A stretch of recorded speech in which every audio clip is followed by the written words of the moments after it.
the little gray cells. These will always catch the criminal. Hercule Poirot, Detective Extraordinary.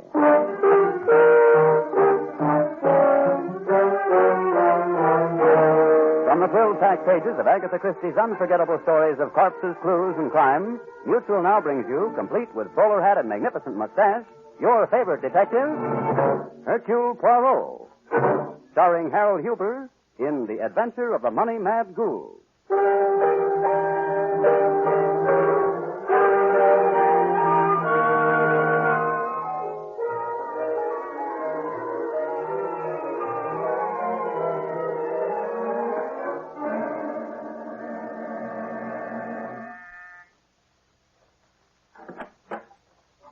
Good morning, Inspector Stevens. It is just 8:30.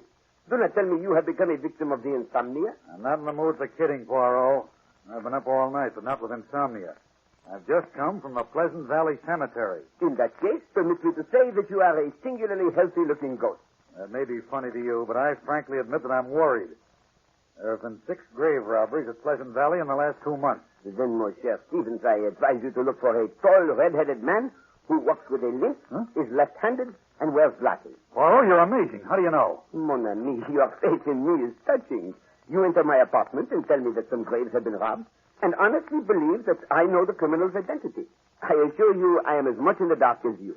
Until, that is, you provide me with more information. Oh. Well, here are the facts as I have them. The robbery started about 2 months ago with the opening of the grave of Robert Alden. This was followed a few days later by the grave robbery of James Bennett. In the next 6 weeks, the graves of Richard Colt, Alan Devers, Victor Edwards, and Michael Fallon were opened and desecrated. Pardon. Exactly what did these ghouls take from the grave? Everything. A little moment, Stevens.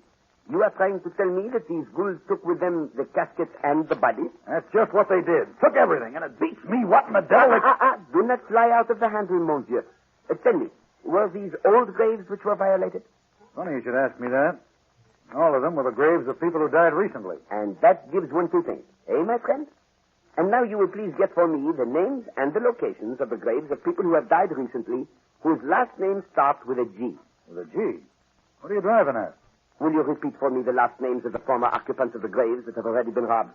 Oh, Alden, Bennett, Colt, Devers, Edwards, Fallon. Stevens. A, B, C, D, E, S. That is curious, n'est-ce pas? Strange enough so that you and I shall watch at the graves of the lately departed whose last names begin with a G.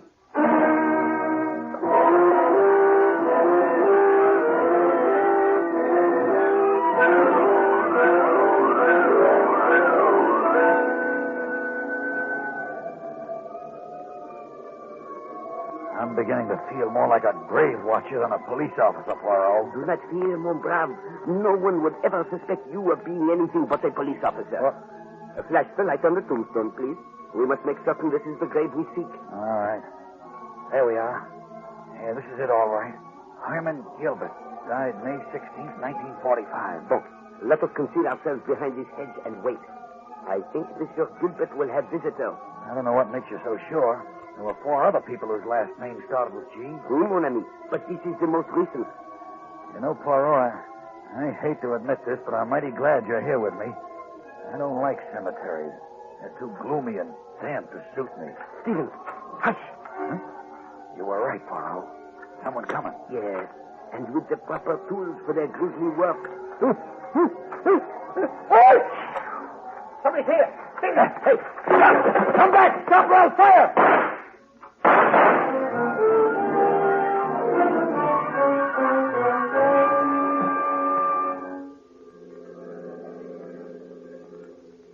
Now, Poirot, if you won't tell me what your angle on this case is, at least you might tell me where you're going. Mon ami, if you promise not to sneeze, I will tell you. You can't blame me for sneezing. I couldn't help it. It is not the sneeze that annoys me. It is the effect it had upon the case. Now these robbers are warned that we are on the scent. They will be more cautious.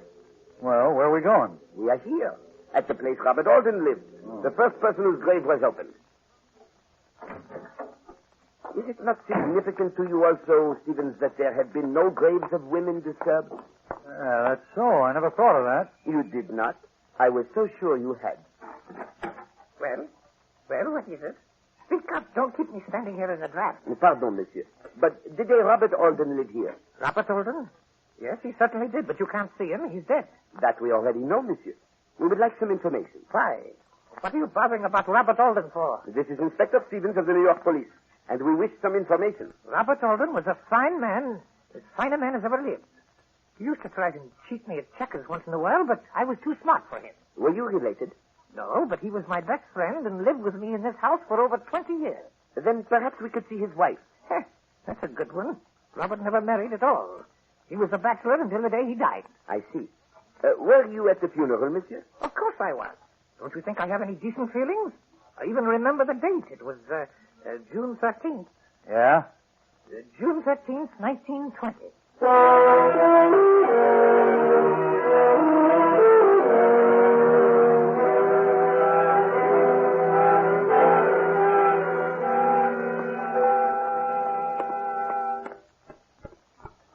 I'm all in, Poirot. And I don't understand this. Alden's been dead for 25 years. Nobody ever heard of Devers, Edwards, and Fallon. I can't make any sense out of this. Patience, mon ami. We do know that there was a Richard Colt and that he has a widow. Yeah? Here's the house now. I beg of you to allow me to ask the questions, eh? The poor lady will doubtless be upset by her recent bereavement. Okay, Poirot, I'll let you handle everything. Yeah, she seems upset, all right. Madame Colt? Well, yes, I'm Mrs. Colt. What is it you wish? Are you Madame Richard Colt? Oh, I suppose it's my husband you want to see. I'll call him. Dick? Oh, Dick, darling. What the devil? Am I crazy or... Yes, madame. We should very much like to see your husband. Coming, Lydia. Well, darling, what's this all about? Who are these people, friends of yours? I'd like to know what this is all about, all right. Please, mon cher Stevens. Monsieur, I am Hercule Poirot, and this is Inspector Stevens of the police. He is disturbed because he finds you a singularly healthy ghost. Ghost? I don't know what you're talking about. You have had no other husbands, madame? What are you saying? If this is some kind of game, I don't like it. Be quiet, Dick. There's evidently been some mistake. No, Mr. Poirot, Dick is my only husband. Well, he ought to be dead. I'll cut you right on the nose. Gently. And now, Madame Colt, if you would be so good as to close the door, we will attempt to perceive the reason behind your husband's so sudden return to life. Now, let's get to the bottom of this. That is exactly what we wish. You, Monsieur Colt, are supposed to have died on the 3rd of August of this year. I never felt better in my life. Who on earth could have played such a horrible joke on us? Madame, I assure you, this is no joke. But there must be other Richard Colts in New York. Are you sure you have the right one? Yeah, we got the right Richard Colt. The manager of Pleasant Valley Cemetery gave us your address. I think you two better come along with me. That will not be necessary, mon ami. We have a more logical task to perform. We go to call on the manager of the Pleasant Valley Cemetery.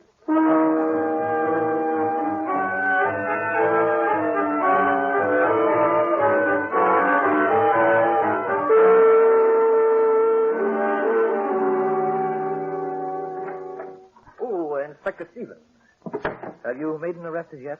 No, I'm sorry to say we haven't. This is dreadful. Simply dreadful. I don't know what the world's coming to, and even a cemetery is no longer a peaceful place. Yeah, I know how you feel, Mr. Kenton.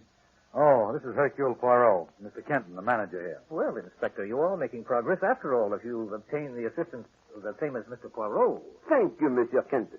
And now, as one man of intelligence to another, perhaps you would like to answer a few questions for me. Certainly.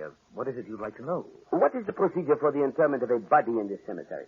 By that I mean, do you personally see the bodies when they arrive here for burial? No, Mr. Poirot. That is hardly necessary. All that is required is the issuance of a death certificate. Then you did not actually yourself see the body of Monsieur Richard Colt? Why, no. I should have thought it most unusual if I had.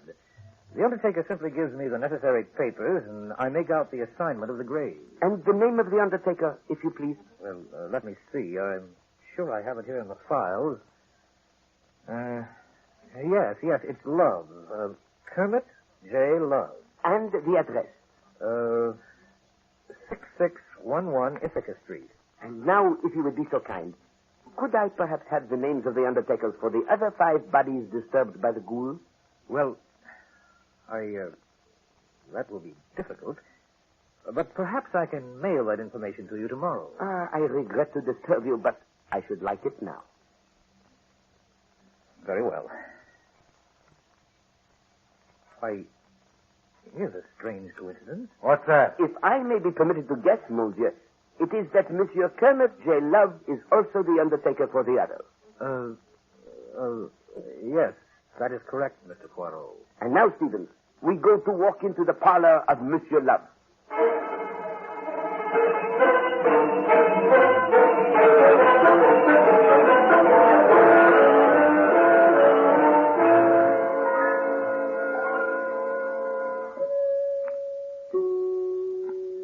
One could be at peace in so gentle an atmosphere, mon ami. Did you not hear those beautiful chimes? That is enough pushing on the bell, Stevens. Someone is coming to the door. Good afternoon, gentlemen. Won't you come in? Thank you, Monsieur Love. Come, Stevens. May I offer my profound sympathy for your great loss. You may rest assured that Kermit J. Love will do all in his power to assist you in this moment of need. We'd like to ask you a few questions. Of course. We handle all the necessary details. You've got the wrong idea. We want I understand. Perhaps you would like your little friend here to speak for you. That is an excellent idea, Monsieur Love. Wait outside for me, Stevens. I will take care of all details. Oh, well, all right, but I don't see why Your friend is quite upset. Was it his wife? No, he is not married. I see. Then his mother, perhaps. Or some other close member of the family. No. It is not that at all, Monsieur. But I don't quite understand. Then perhaps this will assist you. Were you not the undertaker for Alden, Bennett, Coates, Devil, Edwards, and Fallon? I'm afraid that is a rather unethical question. Unethical question? Oh, now it is I who do not understand, Monsieur. Sir, you certainly don't understand. I take my profession seriously. If I may say so, I am doctor, lawyer, and minister to the dead. It is I who escorts them into the next world, so to speak. And I also, Monsieur, take my profession seriously. Which is of no interest to me. You are exceedingly rude and inquisitive. I will not have the secrets of the dead laid bare. They must rest. Rest in peace. But that is just what they have not been allowed to do, Monsieur. That is regrettable, but I don't see how it concerns me. This is a most magnificent establishment you have here. Thank you. Good day. Tell me, what are those cabinets in the wall? Don't touch them. They are resting places for those awaiting burial. And they are occupied now? Most certainly. Ah. I see the cards say that two of them are occupied by Monsieur P. Fox and Monsieur S. Martin. I don't like your attitude. As I told you before, it's rude and unethical. Rude? To inquire about your business with Messieurs Alden, Bennett, Coates, Devil, and Fallon? I am interested in whether you were the undertaker for those gentlemen, Monsieur Love. You came in here with your friend and led me to believe you were seeking my professional services. One moment, Monsieur. I'm afraid you leaped too quickly to that conclusion.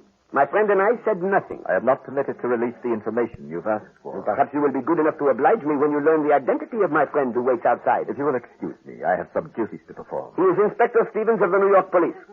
I can ask him to make this request for me. Oh, the police? Well, that's an entirely different matter. Yes, I was the undertaker for the late gentleman you mentioned. And you saw the bodies? Naturally. You are quite certain of this, Monsieur? Kermit J. Love Incorporated is a reputable firm. We have been in business for the last 27 years. If I tell you I saw the bodies, there are no further questions necessary. Now, is there anything else you'd like to know? No, Monsieur, that will be all for the moment.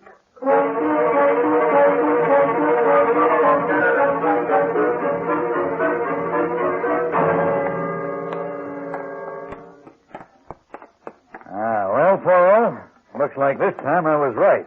Kenton has no business down in this part of town. Patience, mon ami. We have not yet seen what Monsieur Kenton does here. We've seen enough for me. He ducked out of his house, and ever since we've been following him, he's been acting suspicious.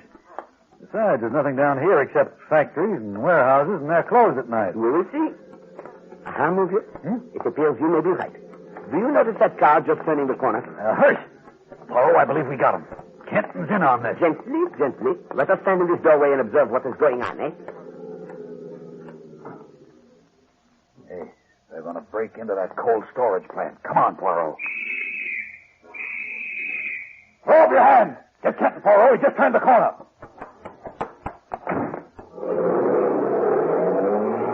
Come back! Stop! Halt! Doggone it. Poirot, where are you? Coming, my friend. Coming with Monsieur Kenton. At least we got somebody. All right, Kenton, speak up. We know everything. Speak for yourself, monsieur. There are still a few things that puzzle me. It's as plain as pikestaff. Come along, Kenton. Take your hands off of me. I warn you, Inspector, I'll sue you for false arrest. What's the meaning of always shouting and shooting? Monsieur Kenton, perhaps you will be kind enough to explain what you were doing in this neighborhood at this time of night? Certainly. I was going to get some pipe tobacco. If you can't think of a better one than that, Kenton, come along. Let us permit Monsieur Kenton to finish. You'd better. You'll be making a bad mistake. Just so happens that I smoke a special kind of tobacco, mixed for me by a friend of mine. His name? His name happens to be Rosemary Leeds. She's a very charming girl engaged to my son. She's a chemist. She happens to have her office down here, and once in a while she mixes a particularly mild mixture for me, and I come down, pick it up, and take her home. Yeah, that's a good one, all right. I suppose you didn't see that hearse. I didn't see anything, but I heard a lot. Then Mr. Poirot asked me to come with him. Poirot, I've got this all figured now. Somehow they're taking the bodies out of the cemetery to the cold storage plant and leaving them there. What for, mon brave? What? I don't know yet, but I'm going to find out. Do that, mon cher Stevens, and while you risk pneumonia, I will check upon Monsieur Kenton. Come, monsieur. We will see whether this Mademoiselle Leeds is waiting for you with your tobacco.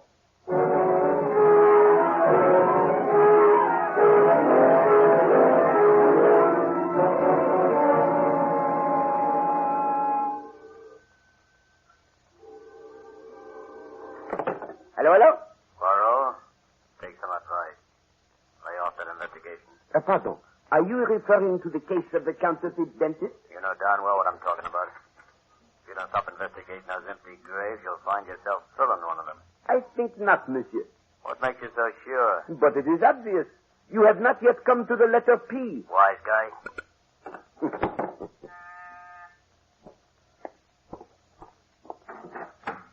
Good day, Stevens. Yeah, what's good about it? We're not getting anywhere at all. I still don't trust that Kenton. I know his alibi stood up, but that dame's engaged to his son. Maybe they're all in it together. Well, have you got anything new? I have just been informed that we have made considerable headway. Yeah? Who told you? I do not know. Well, that's fine. We're making headway, but you don't know how. I do know how. It is that I do not know who. I have just received a telephone threat against the life of Hercule Poirot. All right, but I don't see how that helps. You get those all the time. Observe, mon ami. Only one of 4 people could have inspired that telephone call. Either Monsieur or Madame Colt, Monsieur Kenton, the manager of Pleasant Valley Cemetery, or Monsieur Kermit J. Love, this so sympathetic undertaker. Well, yeah, I suppose you're right. But of course, What are you doing? calling Monsieur Kenton.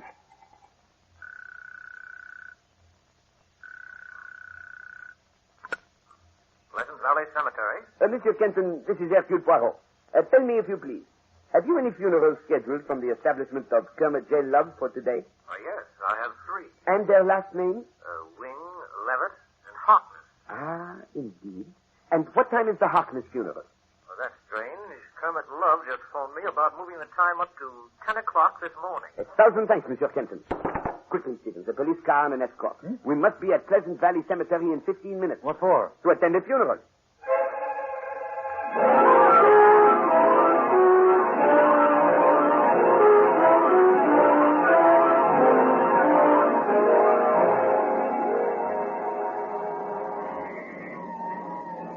We're almost there, Poirot. There's the entrance.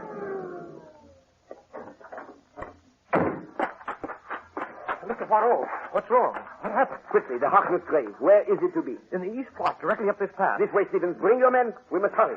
But what's wrong, Mr. Poirot? Why the police? If we are not too late, you will have your answer. Stevens, look. There on the hill. They're getting into their car. Yeah. Stop! Stop! Save your breath and your ammunition. They're out of range. We're always too late in this case. I would not say that, my friend. Regard. We put them to such haste, they neglected to bury Monsieur Harkness. Great Scott. The coffin's empty. They took Harkness's body with them.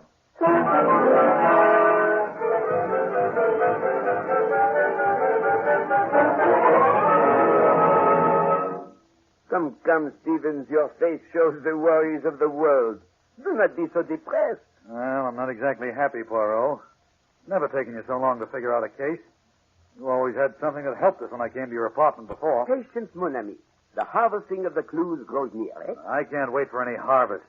I'm going to take all the people involved in this case and throw them into jail. Mon ami. Now you are not using your little gray cell. You work on the gray cells. I'm going to fill my cells down at police headquarters. And that will be a benefit to no one. We must proceed with calm. How can I be calm? We're up against a dead end. If we'd only gotten to that cemetery 5 minutes earlier. This whole thing's driving me crazy. I admit the case holds a few peculiar aspects. Peculiar? Is that all you can call it?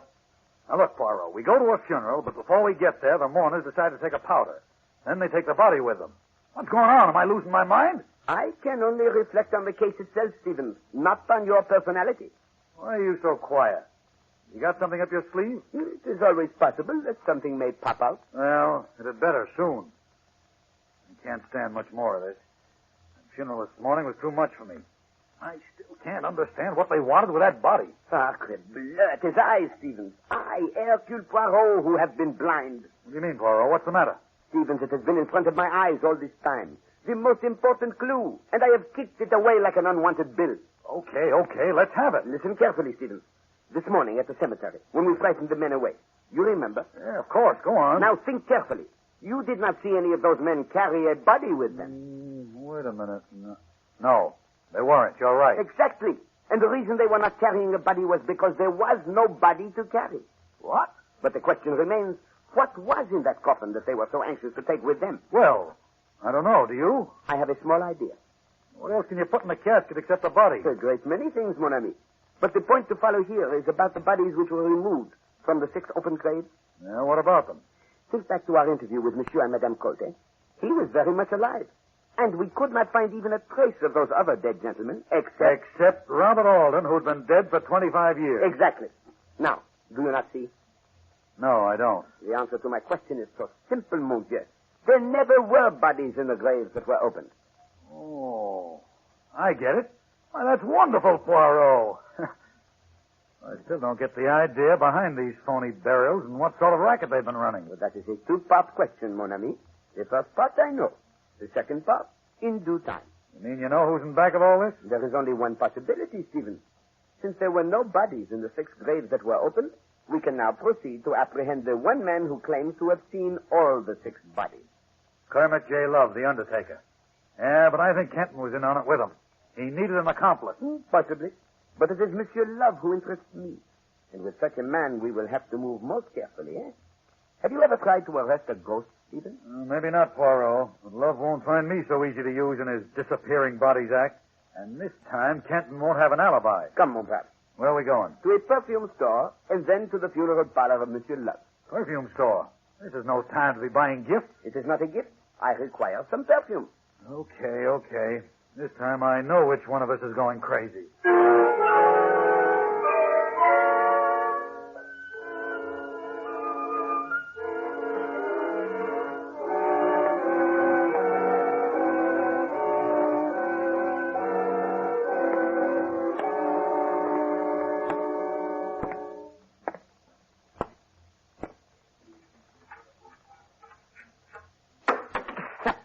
Why do I have to make so much noise?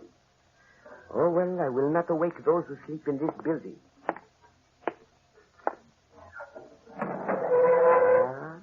What have we here? They are beautiful. They are worth a great fortune. I admire your taste, Monsieur Poirot. Monsieur Love. It is I who must compliment you. These stolen furs are among the finest I have ever seen. We took great care in selecting them. And the sabers, magnifique. But did you not have difficulty in disposing of them? Ordinarily, we would have. But you initiated a new system, n'est-ce pas? A system of cold storage, I would say. Precisely. You put the furs in a coffin, selected a name at random, then buried only the name. The coffin contained the furs. Who would think of looking for furs in a cemetery? No one, monsieur. However, do you not think it was a bit obvious to proceed alphabetically so that you would know in what order to dig up the coffin? We found it very satisfactory. What made you suspect us? An even more obvious mistake, monsieur. Come, monsieur. Marking the cabinets that were supposed to contain bodies, but which actually held the stolen furs, S. Martin, P. Fox. If you intended that as a joke, it was a poor one. I'm afraid it was just expedient, Mr. Poirot. I have no sense of humor. Well, monsieur, I'm glad to see that you are so reasonable. Inspector Stevens is waiting outside. Denny? Mr. Love. Ah, the driver of the hearse, Monsieur Denny. It is only natural he would be in this little game. His name, Mr. Poirot, in your case, should be Charon. An apt allusion, Monsieur Love. Charon ferried the bodies of the living across the river Styx, and they died. Which is exactly what is going to happen to you. But, Monsieur, did I not tell you that Inspector Stevens is waiting outside? But the way you're going out of here, Mr. Poirot, not even Inspector Stevens will know that it's you.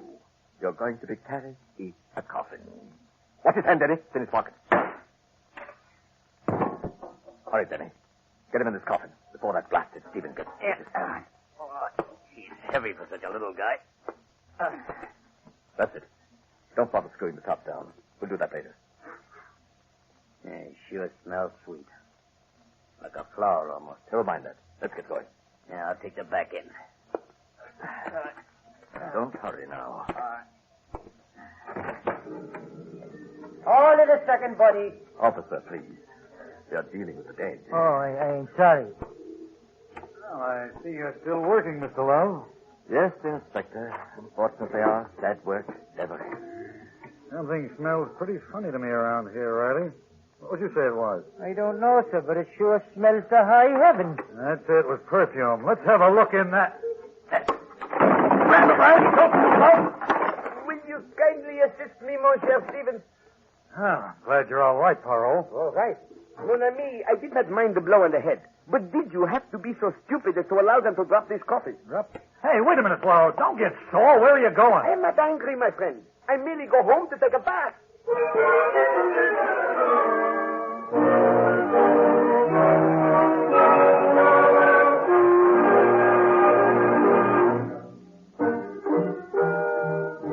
Be sure to listen next week when Agatha Christie, America's favorite mystery writer, brings you her favorite sleuth, Hercule Poirot, starring Harold Huber in The Parallel Murder Case.